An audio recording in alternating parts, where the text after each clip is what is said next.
Hi everybody and welcome into Rubick's View here at Lubber Stadium. I'm Steve Lloyd-Jones with Rob Rubick as Grand Valley gets the win tonight 70-7 over the University of Tiffin, and Grand Valley moves to 2-3 now on the year. We'll look ahead to the next game in a moment, but this one, 70 points scored, 7 allowed, Rob. It's good on both sides of the ball. Yeah, unlike head coach Matt Mitchell, I thought was a pretty good performance, especially by the offense.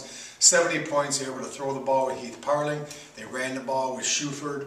They did everything they needed to do, and Hershey Jackson came in as well. So this is a team right now offensively that was really clicking, and defensively. They got pressure on the quarterback. They were able to cover down the field. They were able to get off the field on third down, and no stupid penalties. So overall, a pretty good performance. Mitchell obviously finds something. He goes home tonight or tomorrow morning and watches the film, but that's what coaches do. They look for little things to improve on, but boy, I got a better feeling heading north next week after this win. Another guy with feeling a lot better too is Heath Parling, almost 300 yards through the air, 6 TDs. He really played well. He did. He threw the ball well, but there's also guys running wide open down the field. Tiffin definitely had some issues in the secondary.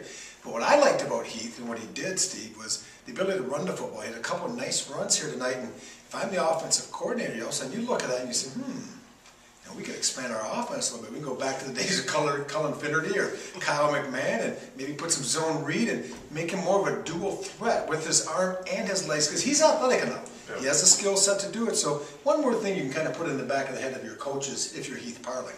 Well, now the Lakers have to go to the UP.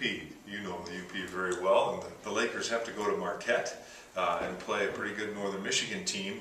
Talk about the challenge of that, Rob. What's involved in that trip, and what you're going to have to face there in the Wildcats. Well, yeah, the biggest challenge is we talked a little bit, Steve, you and I off camera, about how your week changes, but it has to be the same, because football is sameness. It's repetition. It's doing the same thing week after week, whether it's practicing certain plays or it's the way you dress, the way you eat for practice and so forth. When all of a sudden you go to Marquette, your work week gets different. It's chopped up because there's a couple travel days. But as a coach, you have to still try to create that sameness for the players. You want them in that comfort zone, yet it's going to be unique. So they're going to probably spend a night maybe at the bridge on the way up, and they'll probably get to Marquette on the next day. But I always hated it. I always say it was a huge advantage for the Yoopers, for Tech and Northern, because that's all they knew. Yeah, they made this trip 5-6 times a fall, where we only made it once a year.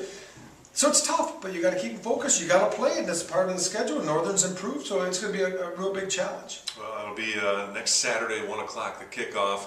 Grand Valley there against Northern Michigan. We'll hope you tune in across the network there, the radio network. Pregame starts at noon.